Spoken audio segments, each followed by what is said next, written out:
Sekarang kita lanjutkan perkenalan kita dengan para filsuf modern abad 19 dan 20.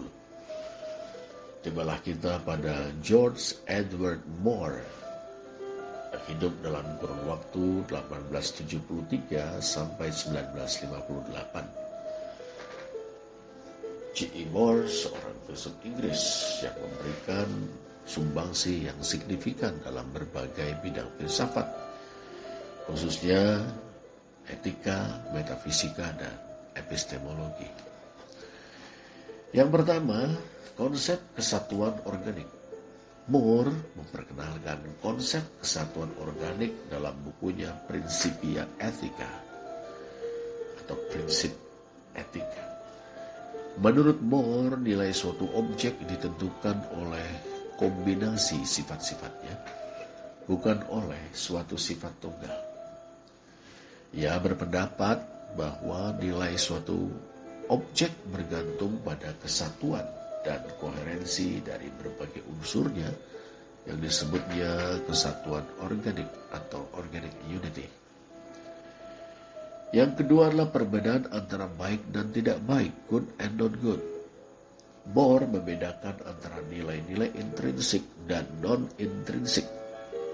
Ia percaya bahwa kebaikan adalah nilai yang fundamental dan non-derivatif, yang tidak dapat didefinisikan dalam kerangka konsep-konsep yang lain. Moore berpendapat bahwa beberapa hal itu baik pada dirinya sendiri, sementara yang lain hanya baik karena mengarah pada atau berhubungan dengan sesuatu yang baik.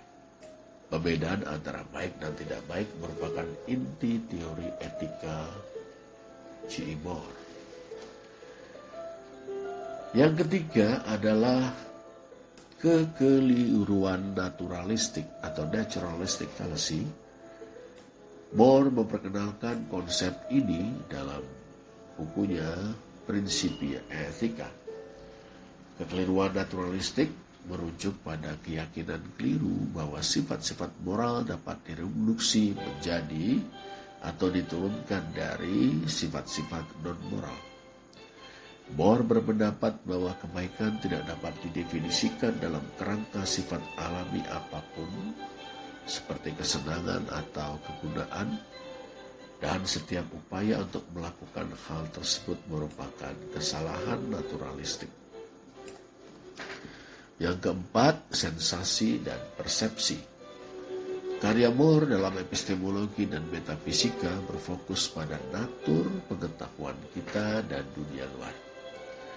Moore percaya bahwa pengetahuan kita tentang dunia didasarkan pada pengalaman indrawi kita, seperti sensasi dan persepsi. Moore berargumen bahwa pengalaman-pengalaman ini bersifat mendasar, non-inferensial, dan langsung, yang memberikan landasan bagi pemahaman kita tentang dunia. Yang kelima adalah sanggahan terhadap materialisme. Karya Moore, Proof of an External World, merupakan sebuah eksperimen pemikiran terkenal yang bertujuan untuk menyangkal materialisme. Kita tahu bahwa materialisme adalah pandangan filosofis bahwa dunia hanya terdiri dari materi atau benda semata. Dalam eksperimen tersebut, Moore mengklaim bahwa ia dapat mengetahui eksistensi objek-objek yang lain seperti tangannya hanya dengan melihatnya. Pengetahuan ini menurutnya tidak berasal dari sensasi fisik atau pengalaman apapun. Dengan demikian memperlihatkan eksistensi suatu dunia luar yang tidak bergantung pada pikiran kita. Ringkasnya, ajaran George Edward Moore berfokus pada berbagai aspek filsafat, terutama etika, metafisika, dan epistemologi. Sumbangsinya pada bidang-bidang ini memiliki dampak jangka panjang pada pemikiran filosofis dan terus didiskusikan dan diperdebatkan oleh para filsuf saat ini.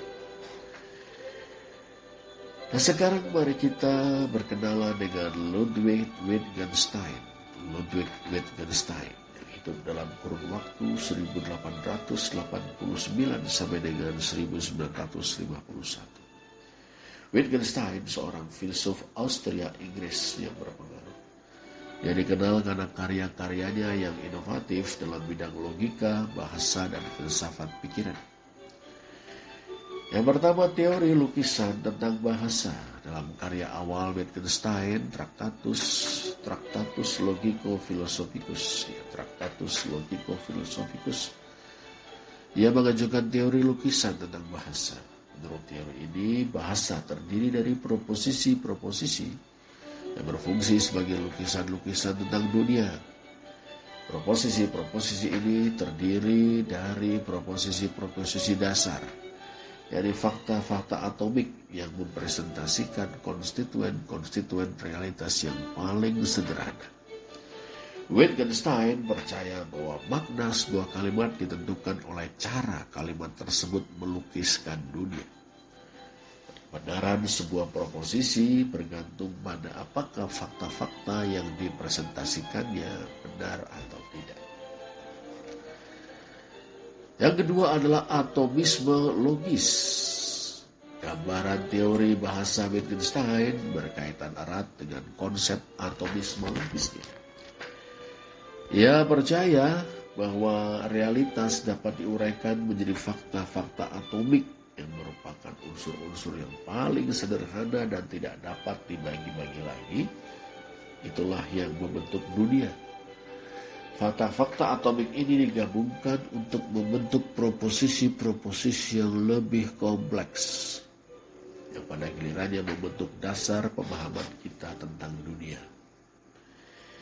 Yang ketiga, argumen bahasa privat. Dalam karyanya yang berikutnya, khususnya dalam Philosophical Investigations, Wittgenstein menantang idea tentang suatu bahasa privat. Ia berargumen bahwa bahasa pada hakikatnya bersifat sosial dan publik, dan makna kata-kata ditentukan oleh penggunaannya dalam suatu konteks bersama. Wittgenstein menyatakan bahwa tidak mungkin mendefinisikan makna kata atau konsep hanya melalui introspeksi atas pengalaman pribadi, karena makna selalu tertanam dalam konteks sosial dan linguistik yang lebih luas. Yang keempat, permainan bahasa dan bentuk-bentuk kehidupan. Wittgenstein memperkenalkan konsep permainan bahasa atau Sprachspiele untuk menekankan natur bahasa yang beragam dan bergantung pada konteks. Ia percaya bahwa bahasa bukan suatu sistem tunggal yang terpadu, melainkan suatu koleksi dari berbagai praktek atau permainan yang masing-masing memiliki aturan dan tujuannya sendiri. Permainan bahasa ini tertanam dalam konteks kehidupan kita yang lebih luas, yang mencakup adat istiadat, praktek-praktek, dan kepercayaan-kepercayaan yang membentuk pemahaman kita tentang dunia. Yang kelima, metode filosofis. Pendekatan Wittgenstein terhadap filsafat dicirikan oleh penekanannya pada kajian terhadap penggunaan bahasa dalam kehidupan sehari-hari dan penjernihan konsep-konsep. Ia menolak teori-teori yang besar dan sistematis dan memilih pendekatan yang lebih terapeutik yang sedikit demi sedikit. Wittgenstein percaya bahwa banyak masalah filosofis muncul dari kesalahpahaman atau penyalahgunaan bahasa. Masalah ini dapat diselesaikan dengan mengkaji cara aktual kita dalam menggunakan kata-kata dan konsep-konsep dalam kehidupan sehari-hari. Demikianlah perkenalan kita dengan Ludwig Wittgenstein. Berikutnya mari kita berkenalan dengan Martin Heidegger. Martin Heidegger hidup dalam kurun waktu 1889 sampai dengan 1976. Heidegger, seorang filsuf Jerman yang mengajar dan berkontribusi dalam berbagai bidang filsafat termasuk eksistensialisme, fenomenologi, dan hermeneutika. Yang pertama, Being and Time, karya Heidegger yang paling berpengaruh, Sein und Zeit, atau dalam bahasa Inggris Being and Time, ada dan waktu. Karya ini mengeksplorasi konsep being atau pengada dan eksistensi manusia. Ia berargumen bahwa memahami ada atau memahami pengada sangat penting untuk memahami eksistensi manusia dan hubungan kita dengan dunia. Yang kedua adalah Dasein dan keautentikan. Dasein, bahasa Jerman, atau Der Being, bahasa Inggris, merujuk pada pengalaman unik manusia dalam menyadari eksistensinya sendiri. Heidegger percaya bahwa keautentikan dicapai ketika Dasein sepenuhnya mengakui eksistensinya dan merangkul kebebasan dengan mengatasi pengaruh-pengaruh sosial dan pribadi. Yang ketiga adalah being in the world atau mengada di dunia. Konsep Heidegger tentang mengada di dunia menekankan saling terhubungnya manusia dan lingkungannya. Heidegger berargumen bahwa pemahaman kita tentang dunia dibentuk oleh keterlibatan kita dalam berbagai aktivitas dan hubungan. Yang keempat adalah kematian dan temporalitas. Kesadaran akan kefanaan diri sendiri menurut Heidegger merupakan ciri khas yang mendefinisikan Dasein. Kesadaran akan kematian ini membentuk pemahaman kita tentang waktu. Karena kesadaran ini memberi struktur kepada masa lalu, masa kini, dan masa depan kita. Yang keenam, teknologi dan pembingkaian. Di kemudian hari Heidegger menaruh perhatian pada dampak teknologis terhadap eksistensi manusia. Ia memperkenalkan istilah Gestalt atau pembingkaian untuk menggambarkan bagaimana teknologi modern cenderung mereduksi hal-hal menjadi sumber daya untuk manipulasi dan kontrol manusia. Itulah perkenalan kita dengan Martin Heidegger. Berikutnya kita akan berkenalan dengan Jean-Paul Sartre. Jean-Paul Sartre yang hidup dalam kurun waktu 1905 sampai 1980. Seorang filsuf dan penulis Perancis. Sartre memberikan kontribusi yang signifikan terhadap eksistensialisme dan fenomenologi. Yang pertama, eksistensialisme. Sartre adalah salah seorang tokoh paling berpengaruh dalam eksistensialisme, sebuah gerakan filosofis yang menekankan eksistensi, kebebasan, dan tanggung jawab individual. Sartre percaya bahwa eksistensi manusia mendahului esensinya. Artinya, identitas kita tidak ditentukan sebelumnya, melainkan dibentuk oleh pilihan-pilihan dan tindakan-tindakan kita. Yang kedua, tentang kebebasan dan tanggung jawab. Sartre berpendapat bahwa secara fundamental manusia adalah pelaku bebas atau free agent yang bertanggung jawab untuk mendefinisikan eksistensinya sendiri dan menciptakan maknanya sendiri dalam kehidupan. Namun kebebasan ini sangat membebani dan sering menimbulkan perasaan-perasaan cemas atau anxiety dalam diri individu. Sebab individu harus secara konstan memilih jalan dalam hidupnya tanpa bimbingan eksternal atau tujuan yang telah ditentukan sebelumnya. Yang ketiga, moral dan iman buruk. Novel Sartre, Nausea. Eksplorasi ide-ide eksistensialisnya, khususnya konsep tentang iman atau iktikat yang buruk. Malvevoir. Iman yang buruk merujuk pada tindakan menyangkal kebebasan dan tanggung jawab diri sendiri dengan mengadopsi suatu diri yang palsu atau tidak otentik. Sartre percaya bahwa orang seringkali melakukan iman yang buruk untuk menghindari beban-beban kebebasan dan tanggung jawab. Yang keempat, fenomenologi. Sartre dipengaruhi oleh fenomenologi filsuf Jerman Edmund Husserl yang berfokus pada studi tentang pengalaman-pengalaman sadar dan persepsi subjektif. Fenomenologi eksistensialis Sartre menekankan pentingnya mengkaji pengalaman-pengalaman individual manusia untuk memahami kondisi manusia. Yang kelima adalah psikoanalisis eksistensial. Sartre mengembangkan interpretasi psikoanalisis eksistensialis yang ia uraikan dalam bukunya Being and Nothingness, yang mengkritik teori-teori psikoanalitik tradisional karena menyatakan bahwa perilaku manusia ditentukan oleh dorongan bawah sadar. Alih-alih Sartre berargumen bahwa individu-individu bertanggung jawab atas tindakan-tindakan mereka sendiri, bahkan kendati dipengaruhi oleh pengalaman-pengalaman masa lalu. Yang keenam, Sartre secara aktif terlibat dalam politik dan isu-isu sosial, khususnya mendukung gerakan sayap kiri dan perlawanan Prancis terhadap Nazi Jerman selama Perang Dunia Kedua. Ia percaya bahwa setiap individu harus terlibat secara aktif dalam membentuk masyarakat dan berjuang melawan penindasan.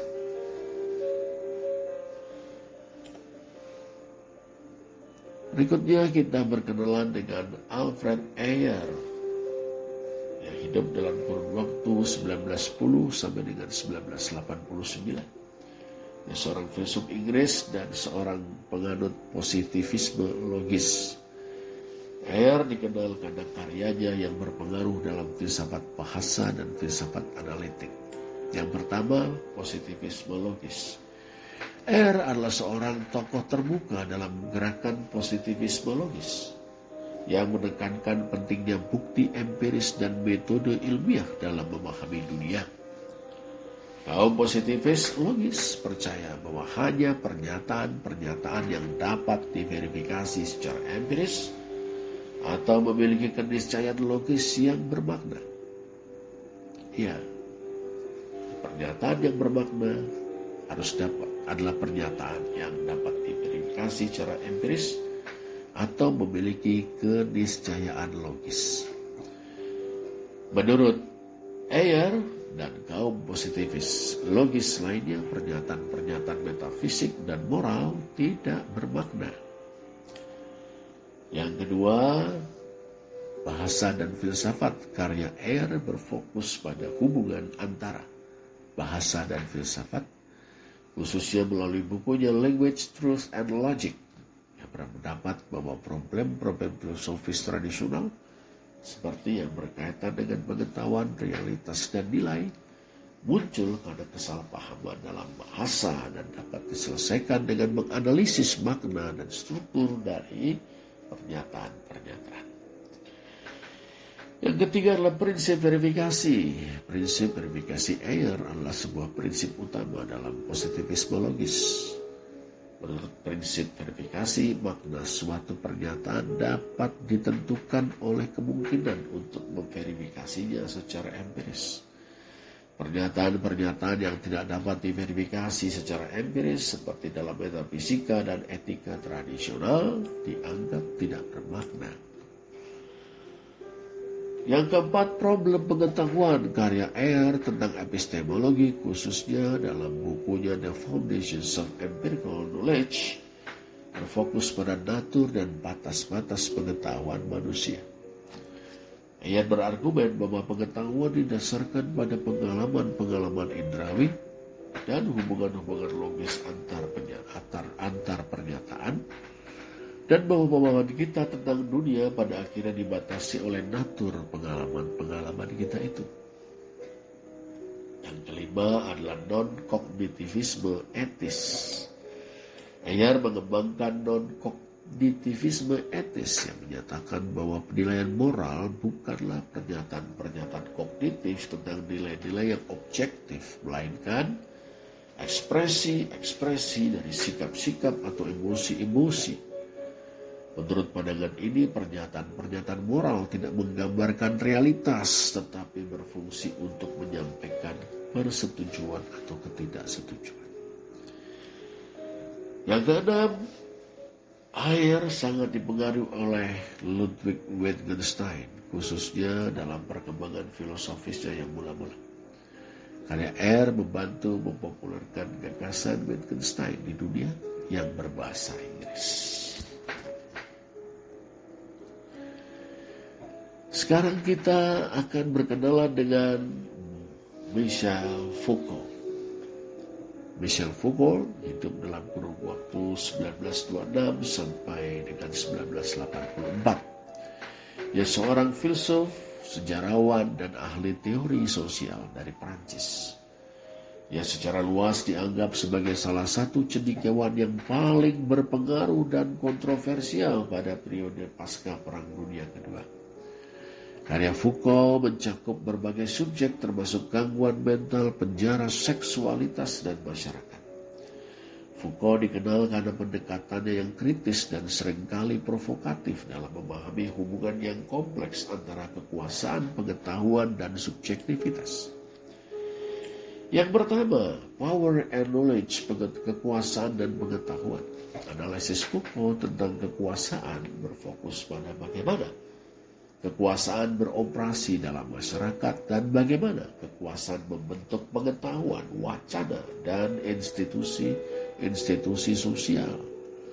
Foucault berargumentasi bahwa kekuasaan bukan sekedar daya represif, namun juga produktif, menciptakan dan membentuk realitas-realitas sosial. Yang kedua, discourse analysis atau analisis wacana. Foucault mengembangkan konsep wacana yang mengacu pada sistem-sistem pengetahuan dan praktek-praktek yang membentuk cara kita memahami dan berbicara tentang dunia. Foucault mengkaji bagaimana wacana atau diskursus menghasilkan dan memelihara hubungan-hubungan kekuasaan dan norma-norma sosial. Yang ketiga, archaeology and genealogy, arkeologi dan silsilah. Foucault menggunakan metode arkeologi dan silsilah untuk menganalisis kondisi-kondisi dan proses-proses historis yang membentuk pengetahuan, institusi-institusi, dan hubungan-hubungan kekuasaan. Arkeologi berfokus pada kajian atas jejak-jejak diskursif dan tatanan-tatanan yang ditinggalkan oleh masa lalu. Sedangkan silsilah mengeksplorasi perkembangan historis dan kemungkinan-kemungkinan praktek sosial. Yang keempat, critic of institutions atau kritik terhadap institusi-institusi. Foucault secara kritis mengkaji berbagai institusi sosial, termasuk penjara, rumah sakit, dan institusi psikiatris, untuk mengungkap cara kekuasaan beroperasi di dalamnya dan bagaimana institusi-institusi tersebut membentuk individu dan masyarakat. Yang kelima adalah seksualitas dan kekuasaan, sexuality and power. Karya Foucault tentang seksualitas menantang gagasan-gagasan tradisional tentang seksualitas dan hubungan-hubungan kekuasaan. Ia berpendapat bahwa seksualitas bukanlah kategori yang tetap dan alami, melainkan sebuah konstruksi sosial yang dibentuk oleh relasi, kekuasaan, dan wacana. Penting untuk dicatat bahwa ide-ide Foucault kompleks dan telah ditafsirkan serta diterapkan dengan berbagai cara oleh sarjana-sarjana yang berbeda. Karya-karya Foucault terus berpengaruh dalam bidang-bidang seperti filsafat, sosiologi, cultural studies, dan studi gender. Itulah Foucault. Dan sekarang kita akan berkenalan dengan yang terakhir dari rangkaian para filsuf modern abad 19 dan 20 yang disajikan dalam kuliah ini, yaitu Jacques Derrida. Jacques Derrida hidup dalam kurun waktu 1930 sampai dengan 2004, seorang filsuf Prancis. Derrida terkenal dengan pengembangan filsafat dekonstruksi yang merupakan suatu metode kritik tidak hanya terhadap teks-teks sastra dan filsafat, tapi juga institusi-institusi politik. Pemikiran Derrida mempunyai pengaruh yang luas dalam filsafat, kritik, dan teori sastra, seni, teori arsitektur, dan teori politik. Yang pertama, Derrida adalah eksponen utama dekonstruksi, sebuah istilah yang ia ciptakan, dekonstruksi itu, untuk pemeriksaan atau kajian kritis terhadap distingsi konseptual fundamental yang melekat dalam filsafat barat.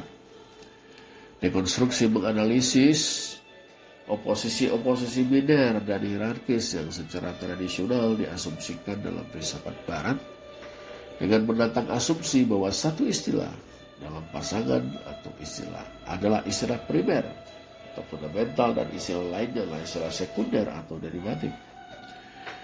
Yang kedua, karya Derrida juga berfokus pada natur bahasa, tulisan, dan makna.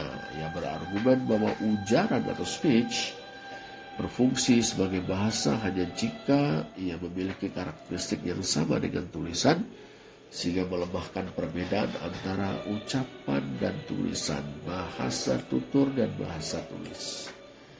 Yang ketiga, filsafat dekonstruksi Derrida dipengaruhi oleh para pemikir seperti Ferdinand de Saussure, Martin Heidegger, dan Sigmund Freud.